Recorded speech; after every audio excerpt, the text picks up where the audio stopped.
I believe we as moms can make our lives a lot harder than they need to be. This is for so many reasons. It can come down to doing too many things, not prioritizing the things that are important to us, and actually sitting still and thinking that through instead of bombarding our minds with new information, but also because of how many things we find to worry about these days. Now, I'm sure this is a problem as old as time. Having a new role and responsibility can really cause self-doubt and fear, and ultimately we're motivated to do the best that we can because we love those precious little children that have been entrusted to us so much. But I do believe that this problem has become a lot worse with more voices speaking into our lives. In the past several years, I have become aware of things, and not even things that I'm necessarily taking all that seriously, of things that I should be very, very worried and concerned about. Things that I never even knew were a thing 16 years ago when I first became a mom. And now, with some perspective of lots of years of motherhood, with my own experience under my belt, I find that I'm not nearly as vulnerable to all of the fear-mongering that goes on. Having children on the other side of that can really give some perspective on what things are really important to worry about, what deserves my time and attention, and what perfectionistic tendencies can I let go and just enjoy my life, live my life, create beauty, create delicious food, a tidy home, enjoy my children, and not constantly wonder if I am doing everything perfectly right. I have learned that what works for one family with their own particular situation, maybe their number of children, where they live, if they're rural, if they live in town, the personalities of different children, the level of support they have from their family. There are just so many factors in establishing routines and rhythms that work for your family. I am in such a different season of life right now than I was 15 years ago, than I was 10 years ago, 5 years ago. And so establishing what works for you and your family can be constantly reevaluated as life changes. If I could go back in time and talk to my 23-year-old self, my 25-year-old self, when I had my first two children, and just give her a little bit of perspective, tell her how much this gig is going to change over the years and how much of it is learning on the job as you gain new information and learn how to do things for yourself. So I'll talk a little bit about what works for me and my family right now to simplify our lives. Some things have worked for many years, and some things are a result of where we are right now as a family. And it changes season to season, baby to baby, year to year. There are a few things that are alive outside, so I am so excited to bring that freshness in. Obviously, daffodils, one of the first things to bloom each spring, and forsythia. But then we just have this tree that is budding and green. And I thought, you know what? This is a good way to add some greenery. So I realize I am just snipping a little bit of a tree, adding in some herbs. I also have some faux tulips I throw in the mix there. It brings so much life to our home to add these things in as soon as we can. We are all feeling a lot more inspired and happy about life now that spring has finally sprung around here. One thing that caused me a lot of stress when I was a young mom was figuring out what to make for dinner. For about the first year I was a mom, every night I would remember again that I was the one responsible for getting dinner on the table, and because I wasn't in the flow of always making food, I hit a lot of walls and couldn't always figure out what to make. Since then, I have really figured out how to streamline our kitchen so that I'm not having to constantly meal plan, constantly reinvent what we're doing, but instead have learned to properly stock my pantry, my fridge, my freezer, so that there is always something, even when I haven't thought about it. One way to think about simplifying your meals is first to get a collection of things. You might need a physical list if you are brand new to this and you're not sure how to just wing it on stocking everything up. But getting a list of the things that always make you feel prepared and make sure that you have them. For me, this would be a freezer full of meat. If I have the base of the meal, then I can pull something together.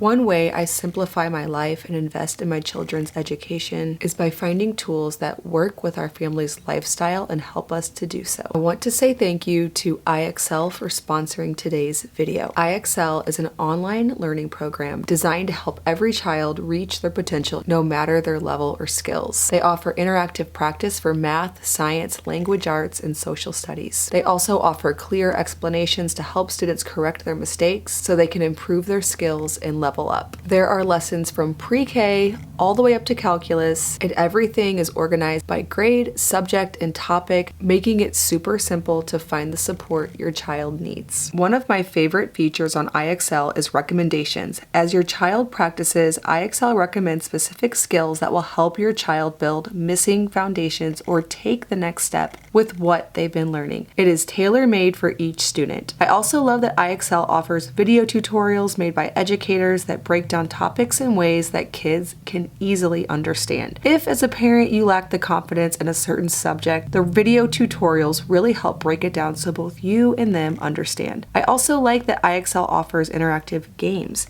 These are a fun little break when learning new skills, and kids love them. Put math and language arts skills to the test with puzzles, quests, and other games. It's important for us to be involved in our children's education, and IXL is a tool that can really help with this goal. IXL is offering Farmhouse on Boone viewers a 25% discount for the first month or year with my link in the description box below. Family memberships start at only $7.96 per month. Thanks again, IXL, for sponsoring today's video. Other things that are staples and must-haves, and this is not a comprehensive list, but several things that are important for us: a fridge full of raw milk, lots of fresh eggs, in-season produce, baking staples like whole grains, cocoa powder, sugar, baking powder, high-quality salt, butter, all of the raw materials that I need to feed my family. I did distill my meal advice down into a presentation that I did for the Modern Homesteading Conference. I will leave a link in the description below where you can get the entire slide deck for that presentation, as well as a list I actually sat down and thought about that I keep on hand.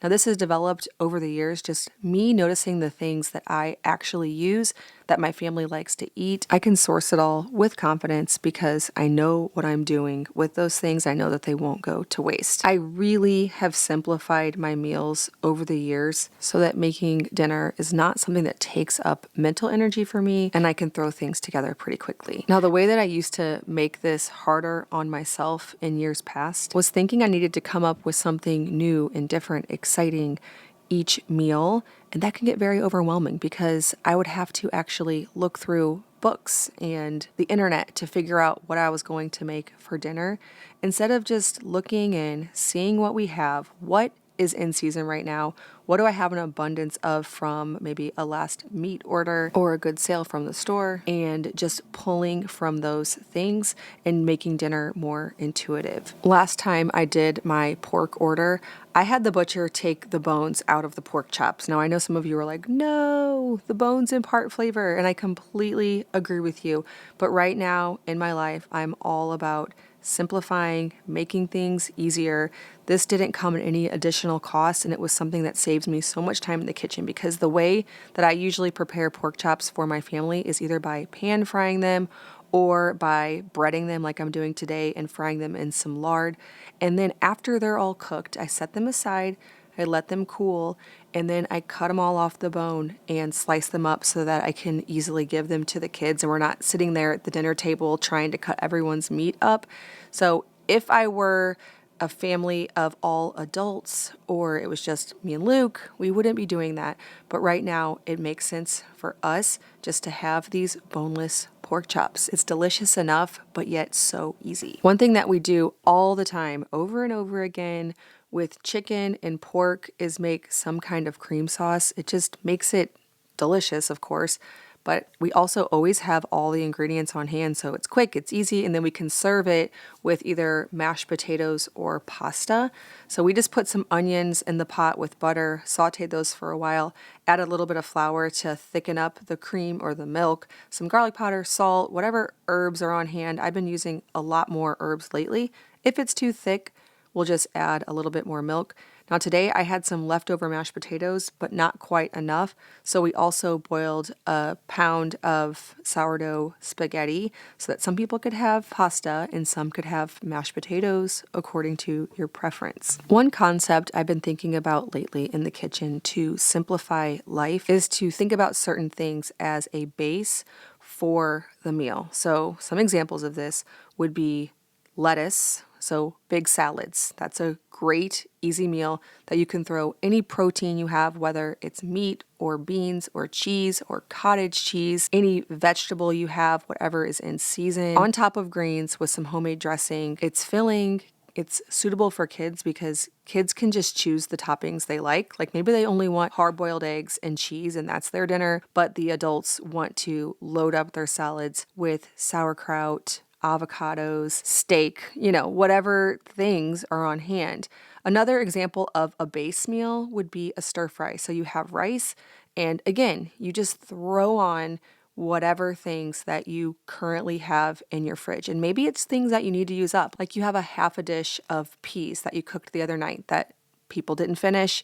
You can throw that on top of a salad or a pasta or chips as a nacho base, or tacos, or baked potatoes, or rice. You can take these bases and make it to where you're really never eating the same thing more than once because it just depends on what you had, and make it delicious. Reinvent it with something that looks exciting. Like if you're doing the baked potato bar, you'll probably throw sour cream on whatever veggie or protein or herbs you have. If it's pasta, some kind of sauce plus the veggies plus the protein. If it's tacos, some kind of shell plus the veggie plus the protein plus herbs and spices and salsa and hot sauce. Several years ago, and I haven't done this in forever, but I used to rely on something we would call a melt. So I would put a bunch of stuff in a skillet, whether the carb was potatoes or rice, whatever vegetable we had, whatever protein, and then top the whole thing with cheese, melt it, and we would have sort of this skillet dinner topped with cheese. There are so many ideas like this that you don't have to worry about a meal plan. It just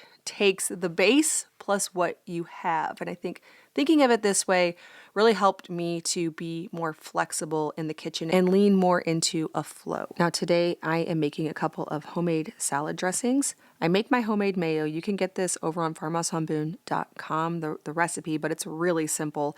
Add an egg, a little bit of mustard and salt to a wide mouth jar, avocado oil on top, an immersion blender. Mayo makes the best base for homemade dressings. Now, I make my honey mustard all the time because I always have the stuff that it takes to make it. I don't have to run to the store. I do equal parts-ish, now we're not measuring here, of mayo and honey. Add some mustard, probably about half a part of that, salt and lemon juice to taste. Today, I am trying a recipe I found for lemon poppy seed dressing. Now, going back, I would add less liquid. I'd probably just add a little bit of cream to the mayo, some lemon juice, some white wine vinegar.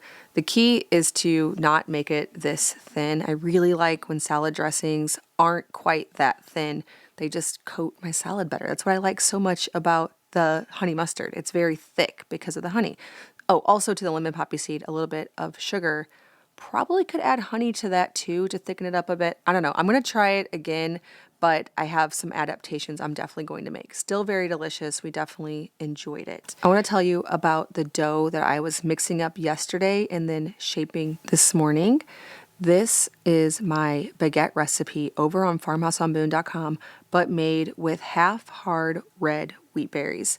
I find that for a crusty sourdough loaf, something that isn't soft with eggs and honey and butter, like rolls and sandwich bread, something that you want to be that crusty classic sourdough, really the half ratio works best. I cannot get a fabulous crusty boule with whole grain. Now, I can get it to look like that, but it just doesn't taste great. And so when I want something crusty, I do half, and that is what I did today with this baguette recipe. I mixed it up yesterday, did stretch and folds throughout the day, let it ferment all night, shaped it this morning, put it in my baguette pans. I let it sit out of the fridge for about an hour to rise, and then I put it in the fridge so it would be cold when I put it into the oven. But I didn't want to let it sit in the fridge for another 12 hours because I wanted it for tonight. So I just did a little bit on the counter, little in the fridge, scored it, and then baked it in a 450 degree oven adding steam to the oven. So this is key with an open bake to add steam. So I put 2 cast iron skillets into the oven, added some boiling water. It steams it beautifully. They plump up like they were baked in a steam oven or in a cast iron Dutch oven. One way that I really simplify my life in the kitchen is through repetition. So I get things that I just make over and over again. So this week, for example, I've already made this baguette recipe 3 different times. I hadn't made it since last summer. So I was out of the habit of it. I had to get back on the blog, remember like what temperature I did and all the things when I first tested the recipe. By the 3rd time, I'm already adapting it, doing it exactly the way that I want to do it. I'm not having to look at anything. I have it memorized. I have the pan out. And I just do this, even if I make something in a row 5 weeks and then I switch to something else so that we're not sick of it. It's that repetition that just makes my life so easy, and I think I do it out of practicality. I had the pan out, it was fresh in my mind. We all loved these baguettes, and so let's just keep making them over and over again until we're tired of them, and then we'll switch to something else. I also got some herb compound butter just to switch that up. We've been loving herbs in the kitchen right now because it is springtime and we're really craving that freshness. And herb butter, again, is something that we do like to have, but we haven't had it in several months. It just elevates anything it goes on in our home, simplifying and making sure that we are living at a pace that feels steady, but doesn't feel overwhelming, overextending, that offers plenty of time for rest is a constant thing that we evaluate. Whether we need to cut things out, whether we need to declutter the home and make it so that we aren't spending time managing too many items. Now, this varies person to person. Some people can really manage more than others. And I find that for me to be able to do the things that align with our family's values and the things that we prioritize, making our possessions minimal, making our schedules minimal, and operating in a flow in the kitchen with our laundry routine, with our cleaning routine is key. And sometimes it just comes down to shutting out the noise and making sure there aren't too many things that we are worried about unnecessarily. I am absolutely not perfect at this. Usually on videos like this, I'm speaking to myself, reminding myself the things that bring peace and joy in our lives and bringing you along for the journey.